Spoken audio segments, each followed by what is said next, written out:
problem with the church in America is we're not used to reading biblical texts in a way that directly addresses some of these issues. So let me give you just two examples. I wrote my dissertation on Paul's letter to Philemon, and there's a sort of major way this letter gets read. It gets read as a slave stole from his master and ran away, and Paul, being on the side of good slave masters, sends him back and tells the slave master to forgive your wayward slave and take him back as a brother. But my question with that text really was, why was Onesimus, who was the slave, not a Christian in this slave master's house? If this pastor was like this great Christian, then why was Onesimus unsaved? Why did he encounter Christ when he met Paul in prison and not in this man's house? And so I reread that text against 1,500 years of interpretation. And that's just one example that there are a lot of people who, and my dissertation was, exclusion as an impediment to conversion.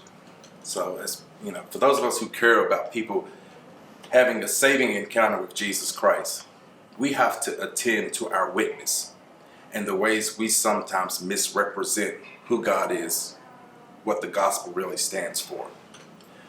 And so my rereading of that text is an invitation to the church to kind of really look at the things we have been doing historically that has closed doors and blinded people to the glorious gospel of Jesus. A second example is Luke's gospel, which I don't know how America can stomach itself if it really reads Luke's gospel, because Luke takes seriously issues of privilege.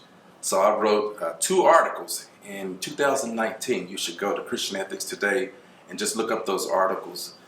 The story of Zacchaeus, where Zacchaeus basically says, and Jesus does not tell him to do anything, but something happens on the inside of him being in the presence of Jesus that he wanted to make things right.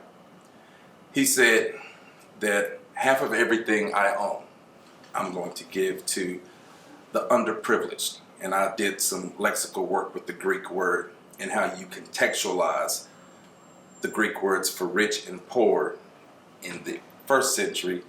And if you really do that correctly, you'll know exactly what Luke is talking about.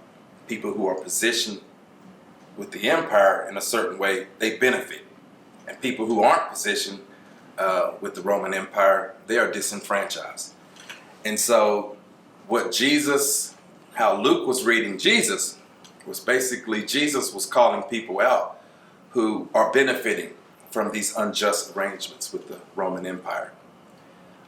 And I think that speaks volumes to situations we are encountering today. About 88% of Americans, according to an ABC News poll, claim to be Christians, and over 90% of them are opposed to reparations. Zacchaeus says, half of everything I have and give to the poor. In other words, I'm willing to divest myself of my privilege and to give. And then he says, and if I have wronged anyone, I will repay 3 times as much. So how can Christians be opposed to reparations? How can Christians be opposed to righting the wrongs of history and the wrongs of today if we are followers of Jesus? Followers of the one who says, if you will come after me, you must deny yourself, take up your cross and follow me. He mentions that in Luke as well. So how do we grapple with slavery? I really think it begins with how we read biblical texts. And if we take those texts seriously, that's a starting point in what's going to be, I think, another 400-year trajectory we're trying to reestablish in this country, where we just want to go in a different direction.